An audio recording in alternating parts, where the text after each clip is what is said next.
ఇప్పుడు ఇది వినండి. ఒకటి షేర్ చేసుకుంటున్నాం ఏంటి ఫ్రెండ్షిప్ కంటే ఎక్కువ ఇదేంటంటే మస్తాన్ సాయికి వీడికి మధ్య జరిగిన సంభాషణ కాల్. ఇంటిమేసీ ఉంది, అర్థమైందా నీకు? సెక్స్ ఉంది, ఒకటి షేర్ చేసుకుంటున్నాం ఏంటి ఫ్రెండ్షిప్ కంటే ఎక్కువ ఇంటిమేసీ ఉంది, అర్థమైందా నీకు? సెక్స్ ఉంది, kiss each other, we sleep together, Sai. నాకు తెలిసే టైం లేట్ అయింది అంటే నీకు ఎలా చెప్పాలో నాకు. సో ఈవిడ చేసిన గొప్ప పని ఏంటంటే మస్తాన్ సాయి వాయిస్ ఎలా ఉంటుందో ఎవరికి తెలియదు, ఆవిడే ప్రపంచానికి పరిచయం చేసింది.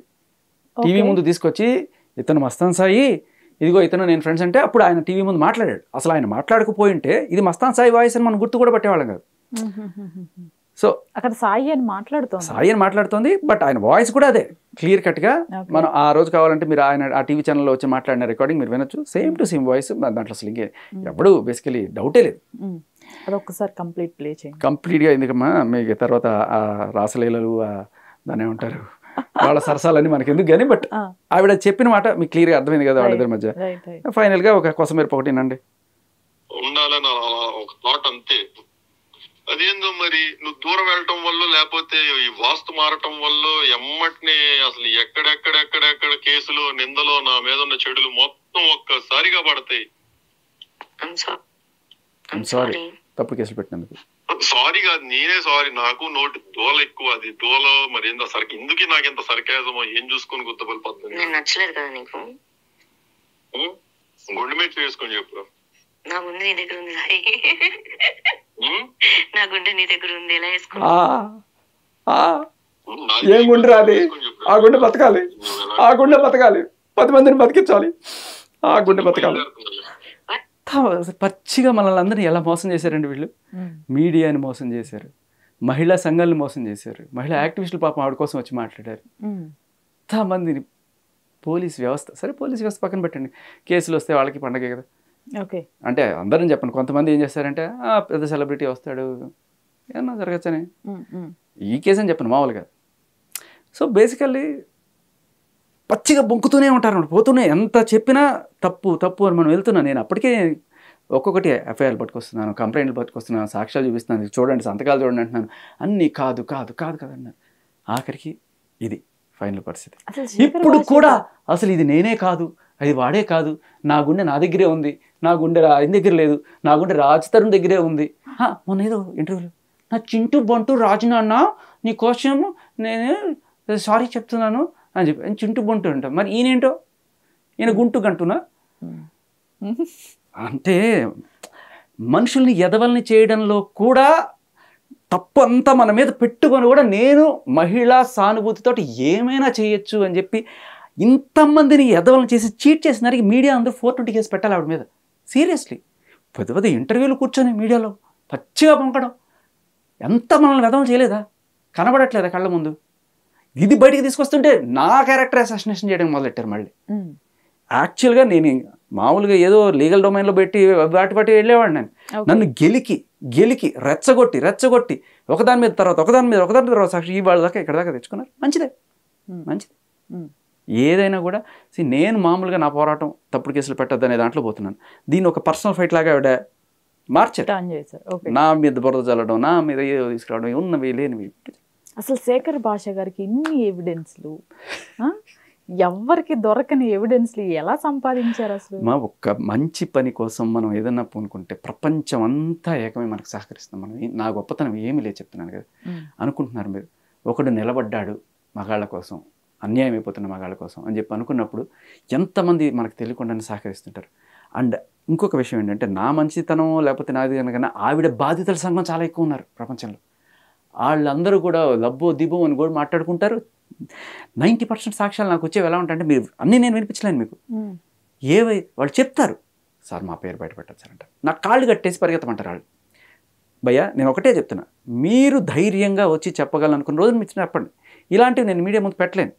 నాకు అలా వాడదనుకున్నాడు సుబ్బారావు ఎల్లారావు ఇలా అనుకుంటే నేను చెప్పను. ఆ రోజు నేను చెప్తానని చెప్పి నా దగ్గర ఉన్న వింటే అసలు ఫ్యూజ్ అవుట్ మీకు. ఇది ఫస్ట్ టైం కాదు, ఇలా ఎన్నో చేస్తుందని చెప్తున్నారు జనాలు. 18 ఏళ్ల నుంచే ఇలా చేస్తుంది అని. ఓకే, వాళ్ళ ఇస్నాపూర్లో జనాలే ఫోన్లు చేసి చెప్పారు నాకు. అవన్నీ ఉన్నాయి మీ దగ్గర? అన్నీ ఉన్నాయి. ఓకే. కొంతమంది భయపడతారు బయటపడడానికి. అండ్ అలానే మీరు ఒక లైవ్ పెట్టండి ఒకరోజు, కాల్స్లోనే వస్తాయి మీకు బోల్డ్ అంతమంది. లైవ్ పెట్టండి, ఎక్కడెక్కడి నుంచి వస్తాయి. ఆవిడ బాధితులు మొత్తం లైవ్లో ఫోన్ చేస్తారు. ఓకే, చూడండి, కావాలంటే ట్రై చేయండి. కానీ మీరు చేస్తున్న ఈ పోరాటం ఒక ఒక అర్థం ఉంది. లైక్ అంటే మగవాళ్ళ సైడ్ కూడా వాయిస్ వినాలి అనేది మీరు చేస్తుంది ఒకటి. అయితే వీళ్ళిద్దరి విషయంలో రాజ్ తరుణ్ అసలు ఎలాంటి తప్పు లేదంటారా? లేదు, ఖచ్చితంగా లేదు. రాజ్ తరుణ్ తర్వాత ఏదైనా ఎఫ్ఐఆర్ పెట్టుకున్నాడా అనేది ఆయన పర్సనల్ చాయిస్, ఆయన ఇష్టం. ఈవిడ మూవ్ ఆన్ అయిపోయిన తర్వాత అసలు ఫస్ట్ ఆఫ్ ఆల్ వీళ్ళకి పెళ్ళి కాకుండా ఉందనుకోండి, అది కంప్లీట్లీ వాళ్ళ ఇష్టం. ఈయన ఎంతమందితో తిరిగినా మనం అడగలేం, ఆవిడ ఎంతమందితో తిరిగినా అడగలేం. వాళ్ళకి అడిగే రైట్ ఉండదు ఒకళ్ళొకళ్ళు పెళ్లి చేసుకున్నంతకాలం. పెళ్లి చేసుకున్నారు అన్న తర్వాతే నీకు రైట్ వస్తుంది. కానీ ఈవిడ క్లియర్ కట్గా మస్తాన్ సాయి నన్ను పెళ్లి చేసుకోమని చెప్పి చేసిన పోరాటం, దాని అర్థం ఏంటి? ఈవిడికి పెళ్లి కాలేదని అఫిషియల్గా ఎక్కడ రికార్డ్ లేదు. అండ్ ఆవిడే ప్రూవ్ చేస్తుంది. ఆవిడ ఎఫ్ఐఆర్ల ద్వారా, ఆవిడ పెట్టిన కంప్లైంట్ల ద్వారా, ఆవిడ కాల్ రికార్డ్స్ ద్వారా మనందరికీ చాలా క్లియర్ కట్గా ఆవిడ మస్తాన్ సాయితో మూవ్ ఆన్ అయిపోయింది. ఆవిడ అయిపోయిన ఎప్పుడో 21లో ఆవిడ మూవ్ ఆన్ అయిపోతే 23లో రాజ్ తరుణ్ మాల్వితో ఉన్నాడని ఆవిడ ప్రూవ్స్ చేస్తే ఏంటి, చేయకపోతే ఏంటి? ఉన్నాడు అనుకుంటే ఏంటి తప్పు? అయితే 21లో మూవ్ ఆన్ అయిపోయారని మీరు అంటున్నారు. ఈవెన్ మొన్నటి వరకు కూడా రాజ్ తరుణ్ లావణ్య ఒక ఇంట్లో కలిసి లేకపోయినా పైన కింద ఉన్నారు అనేది మనకు వచ్చిన వార్తలు. అట్లాంటప్పుడు రాజ్ తరుణ్ అసలు కంప్లీట్గా బయటకు వచ్చేయకుండా అక్కడే ఉండటం, అట్లనే వీళ్ళిద్దరు మాట్లాడుకునే ప్రతిదీ ఎవరో ఒకరు, అయితే ఆ అమ్మాయి కానివ్వండి లేకపోతే రాజ్ తరుణ్ కానివ్వండి, కాల్ రికార్డ్స్ ఎందుకు చేసుకోవాలి? అయ్యో చాలా రాజ్ తరుణ్ కాల్ రికార్డ్, ఆవిడ కాల్ రికార్డ్ ఎందుకు చేసినా నేను చెప్తా. ఆవిడ దగ్గర కాల్ రికార్డ్స్, వీడియోస్ ఇలా కుప్పలు తెప్పలు ఉంటాయన్నమాట. ఆవిడ హార్డ్ డిస్క్ నిండా ఇవే ఉంటాయి.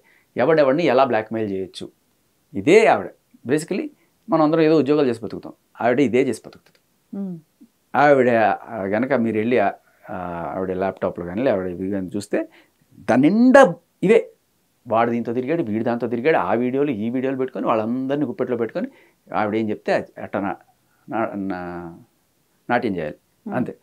బట్ రాజ్ తరుణ్ రికార్డ్ చేసింది మాత్రం ఎందుకంటే మీరు ఆ కాల్లో క్లియర్గా వింటే ఒకనొక టైంలో ఆవిడ కొట్టేసి తిట్టేసి ఆవిడే పోలీసులకు ఫోన్ చేస్తూ ఉంటుంది. అవునవును. ఎందుకంటే వీళ్ళని ఫస్ట్ నుంచి అదే బెదిరింపు. నేను పోలీసులకు ఫోన్ చేస్తా, నేను మహిళని, నేను బయటికి వెళ్తే అందరు నా మాట నమ్ముతారు, మీడియాని పిలుస్తా, నీ క్యారెక్టర్ సర్వనాశనం ఇస్తా, ఇదే మాట అవుట్ ఒక్క రికార్డు బయటకు వచ్చింది. మీకు 100 రికార్డులు ఉన్నాయి అలాంటివి. కానీ 100 అంటే మాట వరుస కన్నా కానీ ఓ 10-15 మనకి ఈజీగా దొరుకుతాయి. అవి ఇంకో 2-3 కూడా మీరు వినండి కావాలంటే, అది ఇంటర్నెట్లోనే ఉన్నాయి అవి కూడా. అయితే మనకి అక్కడ ఏంటంటే వీళ్ళు అలసిపోయినారు ఇవన్నీ చూసి చూసి. ఒకరోజు అయింది, 2 రోజులు అయింది, 3 రోజు పోలీసులు వస్తారు. వచ్చిన తర్వాత ఏదో రోజు పోలీసులు వస్తారు, వీడు బెదిరిస్తుంది, పోలీసుకి 100 డైల్ చేస్తుంది, వచ్చేస్తున్నారు పోలీసులు అనగానే వద్దాక చెప్పినమంటాం ఏదో అని ఉంటారు. కానీ ఒక రోజున ఏదో రోజున మన ఎత్తకి వస్తారు, మన ఎత్తుకు వచ్చినప్పుడు మనం వాళ్ళకి చూపించాలి, సార్ మేమేం చేయలేదు సార్, ఆవిడే కొడుతుంది, ఆవిడే తిడుతుంది, ఆవిడే బూతులు మాట్లాడి ఫైనల్గా ఆవిడే మా మీద కేసులు పెడుతుంది, ఇది సార్ అని చెప్పి పోలీసులు చూపించుకోవడానికి అప్పుడు రికార్డ్ చేసుకుంది తప్ప ఈ వీళ్ళకి బ్లాక్మెయిల్ చేయడానికి కాదు. ఎందుకంటే అది కనుక ఆయన బ్లాక్మెయిల్ చేయడానికో లేకపోతే దేని అంటే ఆయన కేసు పెట్టి ఉండాలి కదా. ఆయన ఎందుకు పెట్టలేదు? ఆయన డిఫెన్స్లో ఉన్నాడు. ఎందుకంటే వాళ్ళు ఒకవేళ వస్తే లేదు సార్ ఇదని చెప్పి నువ్వే తప్పు చేసి నువ్వే కేసు పెట్టి అని నా గురించి ఎవడు మాట్లాడకూడదు. నువ్వు మీడియాకి వచ్చినప్పుడు అడుగుతాం, బర్రాబర్ అడుగుతాం, సమాధానం చెప్పాల్సిన అవసరం ఉంది. అండ్ నా పోరాటం ఖచ్చితంగా నువ్వు తప్పుడు కేసులు పెడుతున్నావు అని క్లియర్ కట్గా నేను అది ప్రూవ్ చేస్తున్నాను. ఎట్టా ఆపుతావు నువ్వు నన్ను?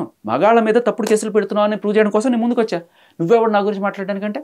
నువ్వెవరు మగాళ్ళ ముందు తప్పుడు కేసులు పెట్టడానికి? ఇప్పుడు ఇంతకుముందు మస్తాన్ సాయి, తర్వాత రాజ్ తరుణ్, ఇప్పుడు ఆల్రెడీ మీ పైన కూడా కేసు ఒకటి ఫైల్ అయింది. మీరు ముగ్గురైనా బాధితులు, ఇంకా ఎవరైనా? అయ్యో మా అది ఏమంటారంటే మీకు నాకు నిన్నే తెలిసిన విషయం, రాజమండ్రిలో కూడా ఈవిడ మీద ఒక కంప్లైంట్ ఫైల్ అయింది. అది కూడా మీకు అతి త్వరలో నేను తీసుకొస్తాను. ఓకే. అదే రాజమండ్రిలో ఈవిడ చేసిందా? ఈవిడెవరినో ఇలాగే, ఇది బ్లాక్మెయిలే కదా పని, ఈవిడెవరినో బ్లాక్మెయిల్ చేస్తే వాళ్ళు కేసు పెట్టారు. ఓకే.